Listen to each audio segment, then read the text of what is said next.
Nous continuons notre soirée avec la présentation du troisième projet et je vais inviter une femme exceptionnelle, Madame Marie-Claude Daou, qui va nous présenter son adaptation pour le théâtre de marionnettes du classique d'Hemingway, Le vieil homme et la mer.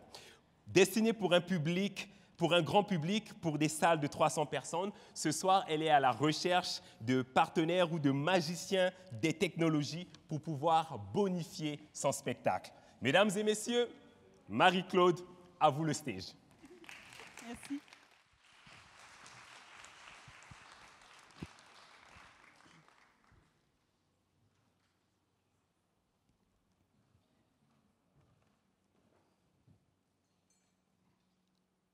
Bonsoir tout le monde.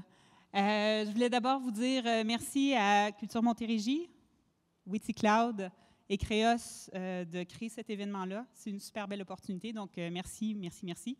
Puis pour Witty Cloud, j'ai votre studio depuis un bout. Merci, merci, merci. Vous changez ma vie, littéralement. Toujours est-il, là, après la présentation d'Aimé, je ne sais plus quoi rajouter. Il vous a presque tout dit, puis il me reste 5 minutes 42. Donc, c'est quand même un bon début. Est-ce que ça répond? Non, ça semble bloqué. OK. Ah, non, tiens, on va reculer. Voilà. Donc, oui, je travaille sur une adaptation. Moi, je suis au début du processus, donc je n'ai pas plein de choses à vous montrer, mais ici, vous avez un prototype de Santiago qui va prendre la mer après 85 jours. Et c'est les différents appâts qu'il a mis à l'eau, espérant attraper la plus grosse prise de sa vie.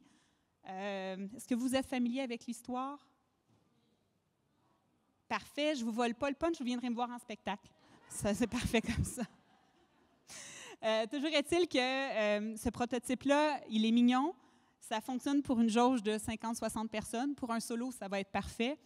Mais la raison qui me permet d'être ici ce soir, c'est que je souhaiterais adapter le spectacle pour une jauge de 300 personnes dans des grandes salles, pour un spectacle de 55 minutes. Donc, en marionnette, c'est quand même un long spectacle, 55 minutes, là. Pour ceux qui connaissent l'histoire, puis pour les autres qui ne le savent pas, je vous rappelle que l'histoire se déroule à Cuba, ou en fait dans la mer, dans les eaux de Cuba. Fait que j'avais envie qu'on sente cette chaleur-là, j'avais envie d'amener le spectateur sur des eaux turquoises, là où il fait chaud, alors qu'on sera en février, puis qu'il va faire froid, mais qu'on présente le spectacle. Et donc, j'espérais aussi amener un musicien sur scène. Question d'amener cette ambiance-là de rumba puis de clavé latine. Il y a déjà des démarches qui ont été faites pour le financement au CALC et au CAC. Donc, il y a déjà un budget qui s'en vient. J'attends des réponses pour la mi-juillet. Puis, si j'ai les réponses favorables, qu'on souhaite toujours, on pourrait aller de l'avant. Et la personne qui se joindra à nous, pourra bénéficier que ça a déjà été réclamé, puis on pourra commencer avec ça. Mais évidemment, je vous présentais Santiago ici sur son petit bateau. Pour présenter devant 300 personnes, ce n'est pas suffisant. Il faut absolument agrandir, prendre possession de tout l'espace de la scène avec un bateau plus grand, une marionnette plus grande et possiblement un autre marionnettiste pour manipuler. Et là, vous me direz, OK, ça, c'est de l'art vivant, c'est de la marionnette. On est presque dans la tradition. Qu'est-ce que je fais avec le numérique, puis c'est quoi mon besoin? Bien, en fait, si je suis parfaitement franche, je suis comme un anachronisme ici. C'est pas moi qui triple le plus sur le numérique, mais j'ai tellement de choses à apprendre encore. Christian Laramé est au courant d'où je pars en numérique, mais j'ai envie d'apprendre, j'ai envie de m'ouvrir, j'ai envie d'essayer quelque chose, j'ai envie d'aller plus loin avec le spectacle. Puis je pense qu'il y a des potentiels et peut-être que vous pourriez me faire découvrir des nouvelles options que je n'ai pas vues. Et pour ça, je vous dirai merci déjà d'avance. Mais toujours est-il, mettons qu'on donne des exemples. Supposons que toute la scène devient la mer et donc que le bateau y navigue. Bon, pas sur un trépied, hein, on mettra un mécanisme, mais il navigue.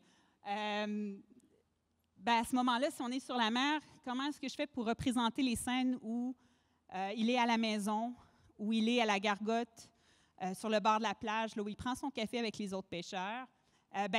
Une des exemples, ça serait de dire, prends une table lumineuse, mets du sable dessus, trace sur la table lumineuse. Puis là, tu fais super idée. Si je n'ai pas de projection de ce que je dessine en aplat, il y a juste moi qui est contente, tu sais. Donc, ça prend une projection. Puis là, tu fais, ah, c'est déjà du numérique. Puis là, on chemine. Ou sinon, on pourrait se dire, est-ce qu'on fait du mapping, pas de mapping, ou simplement de l'animation? Comment est-ce que j'évoque les souvenirs? La vie de Santiago est très simple, mais il n'en pense pas moins. Fait que quand il est sur la mer et qu'il fait ce qu'il a toujours fait dans sa vie, ben il y a plein de réflexions qui lui passent par la tête. Il y a des souvenirs qui viennent ponctuer le roman. Ben est-ce qu'on pourrait les évoquer? Ou sinon, peut-être que vous pourriez complémenter ce que je n'arriverais pas à faire avec mes mains de marionnettiste sur scène, par exemple, le passage de l'avion. Peut-être que je ne pourrais pas le faire moi-même. L'autre marionnettiste risque d'être occupé aussi. Mais peut-être que c'est un artiste du numérique ou quelqu'un qui va avoir pensé à un stratagème ou whatsoever qui nous amènerait plus loin puis qui permettrait que ce soit possible. Fait qu'il me reste 52 secondes simplement pour vous dire qu'il y a déjà toute une équipe qui a accepté de travailler sur ce projet-là. Je me sens super choyée. Je me suis entourée de gens compétents qui ont plus d'expérience que moi parce que je suis quand même de la relève. Voilà. Et donc, à la mise en scène, en co-mise en scène avec moi, il y a Marc-André Roy, mais il y a plein d'autres gens, en fait, qui ont plus de 15-20 ans d'expérience dans leur métier.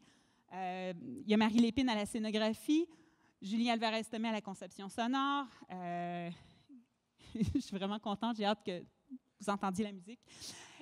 Donc, il y a moi et Marc-André, mais sinon, à la conception d'éclairage, Mathieu Marcil. Conception de costume, Émy Gagnon. Bien, il manquerait vous, en fait, et le vous, c'est peut-être vous, ou vous, ou vous. Je ne sais pas. Là, c'est à vous de me dire s'il y a quelque chose qui vous allume là-dedans. Je vous remercie. 6 minutes.